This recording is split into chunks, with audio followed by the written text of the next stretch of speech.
He was a bit withdrawn, he wasn't very sociable in a way, but he had no extreme tendencies back then. Welcome to Watch Mojo, and today we're looking at significant global and regional events since the year 2000 that have caused widespread suffering, loss of life, and profound psychological, social, and geopolitical impact.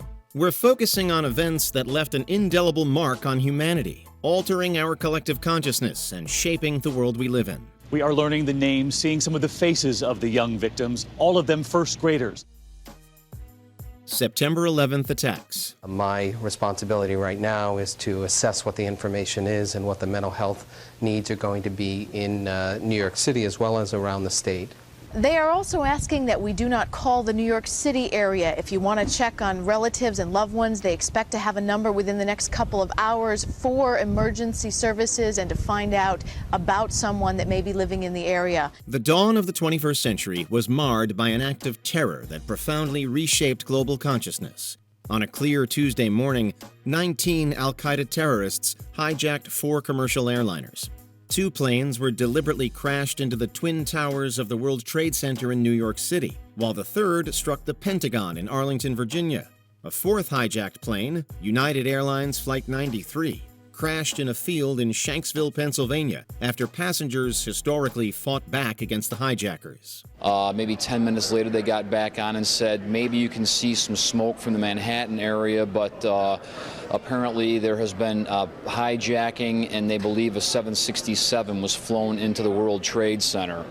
So everybody on the plane just gasped and tried to catch their breath. They said, we're going to turn the plane around and go back to Rochester. Nearly 3,000 lives were lost across these sites, including hundreds of first responders who rushed into harm's way. The attacks triggered a global war on terror, leading to extensive military campaigns and significant shifts in international and domestic security policies that continue to this day. And there are still efforts underway to positively ID the remains of 40% of the victims. 3 new identifications were made as recently as this summer. President Trump is honoring the day at the Pentagon and then flying to New York City tonight for the Yankees game. Is the anniversary still hard? Yeah. Sometimes you can turn it off like a switch and just get through it, and others are harder. Indian Ocean earthquake and tsunami. Tsunamis here are a lot less common. And that's why only last year governments bordering the ocean decided not to put an expensive warning system in place. Had it been operational, who knows how many of the thousands of people who died could have been saved. Barely 5 years into the new millennium, the world witnessed a natural catastrophe of unprecedented scale. On December 26, 2004, a massive undersea earthquake off the coast of Sumatra, Indonesia, unleashed a series of devastating tsunami waves. The earthquake that triggered the tsunami was bigger than all the quakes in the last 5 years worldwide put together. But scientists watching these traces could only stand and stare. They would have known there was a risk, but there's just no mechanism for them to pass that message through to national authorities. These colossal waves, some reaching heights of 100 feet, propagated across the Indian Ocean, sinking coastal communities in 14 countries with little to no warning. The sheer force of the water obliterated entire towns, displacing millions and causing widespread destruction. With a staggering death toll exceeding 230,000 people, it stands as one of the deadliest natural disasters in recorded history. The immense loss sparked a monumental global humanitarian response and led to significant advancements in tsunami early warning systems. I feel dismay. It's been 20 years. I came here every day. Time flies, but it passes slowly in our minds. Hurricane Katrina. Ray Nagin will get the updated information on his city's preparedness for Hurricane Katrina. The storm is intensifying and is still pointed toward New Orleans, and it's not a meteorologist or an expert that I have talked to that says that this storm will not impact New Orleans in a major way. The Gulf Coast of the United States experienced a calamitous blow in late August 2005, revealing deep-seated vulnerabilities in infrastructure and emergency preparedness. Hurricane Katrina, an extremely powerful tropical cyclone, made landfall as a Category 3 storm, but its most devastating impact came from the catastrophic failure of New Orleans' levee system. The water is getting too deep, and it's getting deeper We're told there's a hospital about 6 blocks away, and we're going to try to make it there. Each encounter gets more and more profound. We got people in 3-story houses that's still trying to survive out in the houses. An airboat offers to take us to the hospital, but it sinks in the maze of tight corners. Over 80% of the city was submerged under floodwaters, with some areas under 15 feet of water, trapping thousands and displacing millions along the Gulf Coast. The storm and its aftermath led to approximately 1,392 fatalities, making it one of the deadliest hurricanes in U.S. history and the costliest, with damages estimated at $125 billion. The event highlighted stark social inequalities and led to a reevaluation of disaster response strategies nationwide. And this is where, again, where the water went underneath the sheet pile and compromised the foundation of the levee system. So this kind of shows you how big the breach was. Yes, absolutely.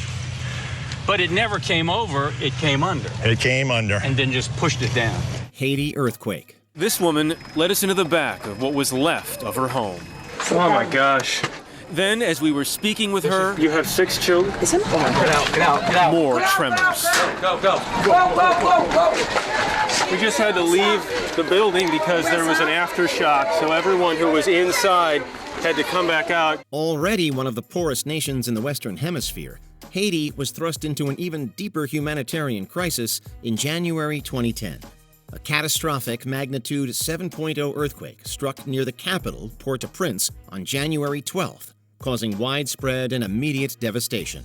The shallow depth of the quake and poor building construction led to the collapse of countless structures, including government buildings, hospitals, and homes.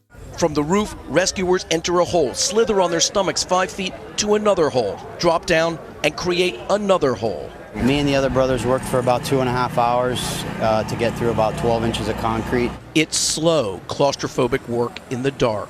It's a little nerve-wracking just to know that, if there's any tremors or anything, things can change very quickly. The exact death toll remains debated, but estimates suggest hundreds of thousands perished, with millions more left injured or homeless. The disaster overwhelmed the nation's fragile infrastructure and sparked an immense international aid effort that struggled with the sheer scale of the destruction and subsequent challenges. Food and water supplies are day to day. It is very urgent. It is an emergency. It is a matter of life and death. Tōhoku earthquake and tsunami. But you can only really understand the enormity when you see these pictures. An earthquake so strong it literally shifted the Earth's axis by about 25 centimeters. Japan, a nation accustomed to seismic activity, faced a triple disaster of epic proportions in March 2011. On the 11th, a massive magnitude 9.0 earthquake struck off the coast of Tōhoku, triggering a monstrous tsunami that engulfed coastal areas. The waves reached heights of up to 128 feet in some places, traveling miles inland and sweeping away entire towns. That tsunami reached 23 feet high in some places, nearly twice the height of me standing on Chris's shoulders, for example. And that wall of water is primarily the cause of a death toll that is in the hundreds, but is certain to rise, with 88,000 people in Japan still unaccounted for. The tsunami also caused the Fukushima Daiichi nuclear disaster, leading to meltdowns in 3 reactors and the release of radioactive materials. The official death toll was nearly 20,000, with thousands more injured or missing and hundreds of thousands displaced, forever altering the landscape and the nation's emergency policy. Norway attacks. Nearby today, the wounded recover, including Adrian Procone, who played dead to stay alive. He was hit in the shoulder.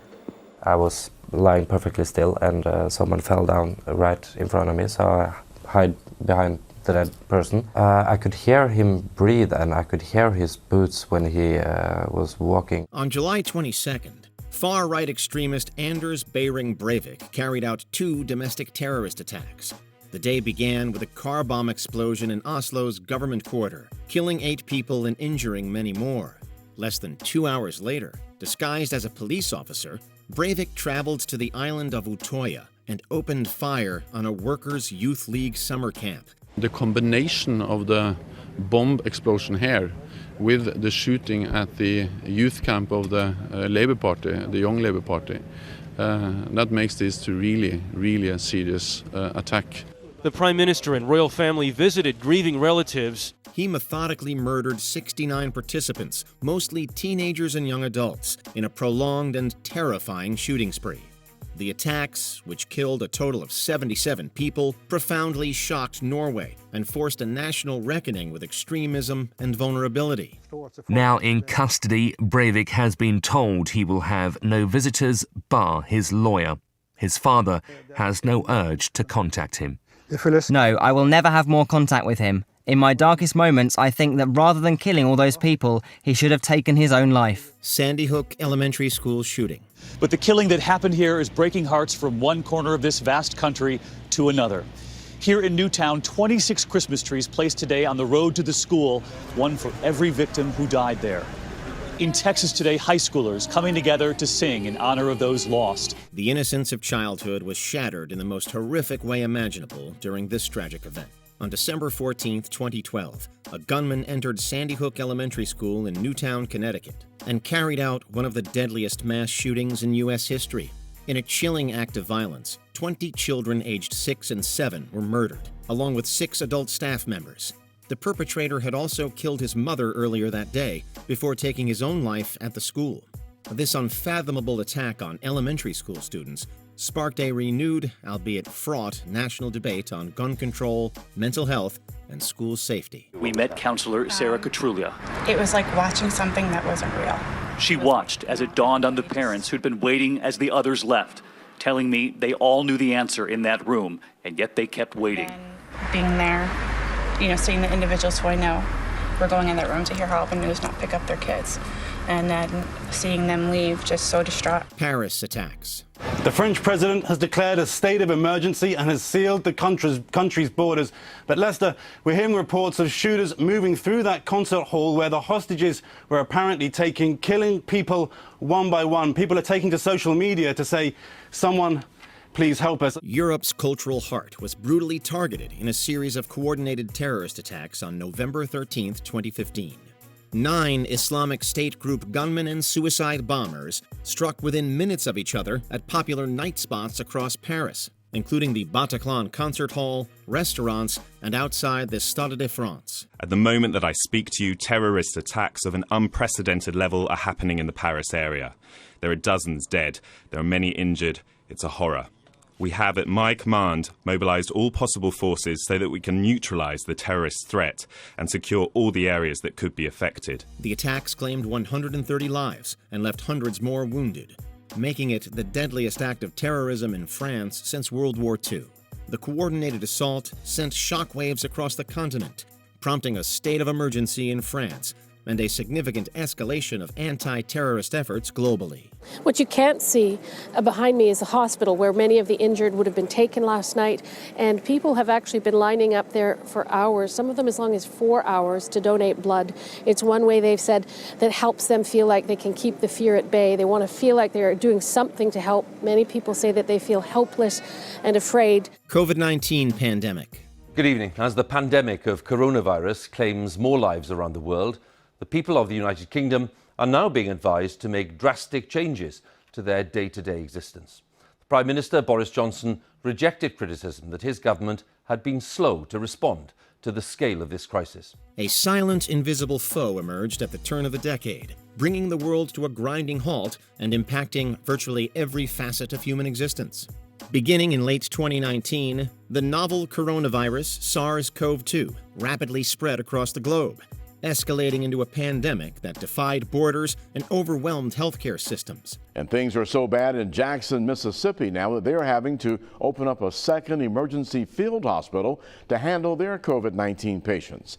Samaritan's Purse set up a new 32-bed mobile intensive care unit in Jackson inside of a parking garage at the University Medical Center. The illness, commonly referred to as COVID-19, claimed millions of lives worldwide, causing unprecedented societal disruption, economic shutdowns, and a global mental health crisis.